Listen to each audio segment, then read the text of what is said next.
Hello everyone, आज हम लोग एक्सरसाइज 16A का एग्जाम्पल नंबर 18 सॉल्व करेंगे। चलिए क्वेश्चन पढ़ते हैं। क्वेश्चन है the minute hand of a clock is 12 centimetre long, find the area of the face of the clock described by the minute hand in 35 minute.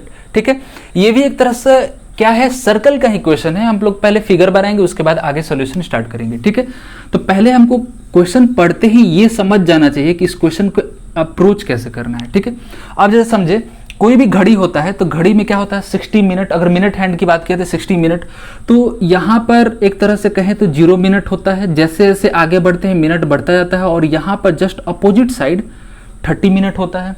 ठीक है, अब इसको अगर हम बांट ले तो इधर क्या हो जाता है 15 मिनट, और यहाँ पर आते हैं तो मेरा क्या हो जाता है 45 मिनट। ठीक है, चलिए हम लिख भी देते हैं यहाँ पे, ये हो गया 0, ये हो गया 15 मिनट, और ये हो गया 30 मिनट, और ये हो गया 45, और वापस से ये यहाँ जाएगा तो क्या हो जाएगा 60 मिनट हो जाएगा। ठीक है, तो यानी कि हम यहाँ पर लिख देते हैं 60।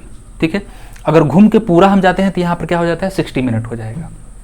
आप समझेंगे, तो ये भी बटा हुआ रहता है कितने भाग में, 1 2। ठीक है, तो ये 5 मिनट, 5 10 और 10 और 5 हम ऐड करेंगे कितना हो जाएगा 15 हो जाएगा। ठीक है, तो यही और आगे हम 3 भाग में बांट दिए, यहाँ भी 3 भाग में बांट दिए, और यहाँ भी 3 भाग में बांट दिए।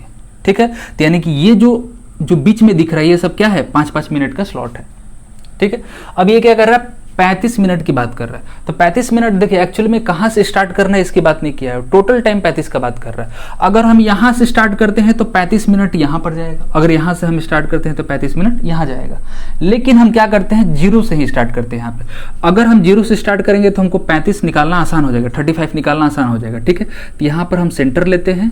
ठीक है, और एक लाइन ऐसे ड्रॉ करेंगे और दूसरा लाइन ऐसे ड्रॉ करेंगे। ठीक है, यहाँ पर ऐसे घूम रहा है। सर हमारी बात, मिनट हैंड किधर से किधर गया, इधर से इधर आया, यानी कि सेक्टर बन रहा है। और सेक्टर जो हमको निकालना है जिसका एरिया, वो माइनर है कि मेजर है। देखेंगे अगर ये 0 से 30 पे आता तो दोनों बराबर बराबर होता।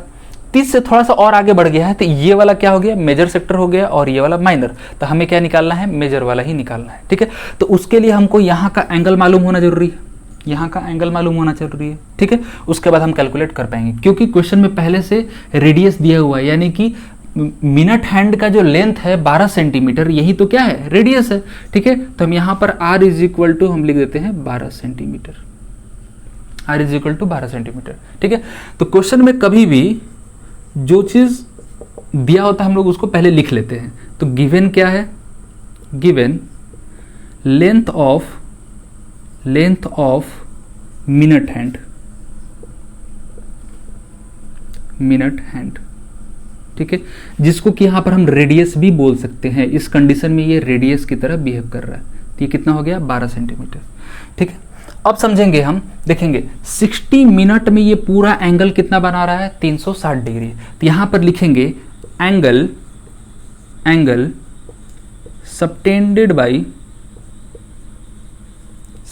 बाई मिनट हैंड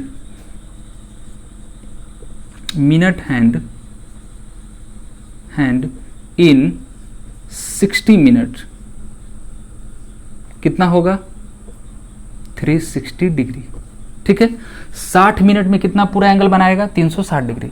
लेकिन हमको कितने मिनट के लिए पता करना है 35 मिनट के लिए। तो यहाँ पे यूनिटरी मेथड लग रहा है। ठीक है, ध्यान देंगे। फिर उसके बाद हम लिखेंगे angle subtended by minute hand in 35 minute.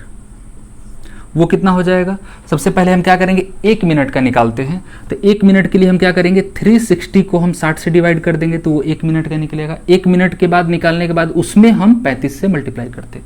Unitary method का मतलब ही होता है कि पहले हम किसी भी चीज को 1 पे ले जाते हैं और उसके बाद जितना कि हमको रिक्वायरमेंट होता है उतने से मल्टीप्लाई करते हैं। ठीक है, तो ये 1 मिनट का जब हम 360 को 60 से डिवाइड करते हैं तो 1 मिनट का निकलता है। उसको जब हम 35 से मल्टीप्लाई करेंगे तो हमारा 35 मिनट का निकल जाएगा। ठीक है, तो ये 6 बार में कटेगा, और 6 और हम 35 को मल्टीप्लाई करेंगे तो ये हो जाएगा 210।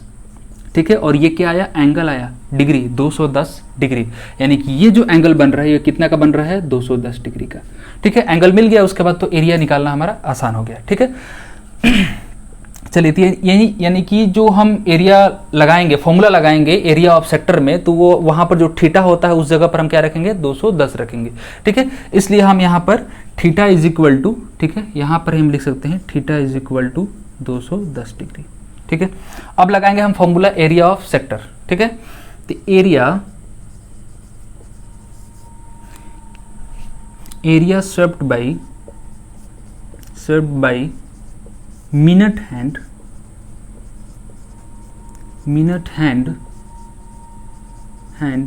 इन 35 मिनट।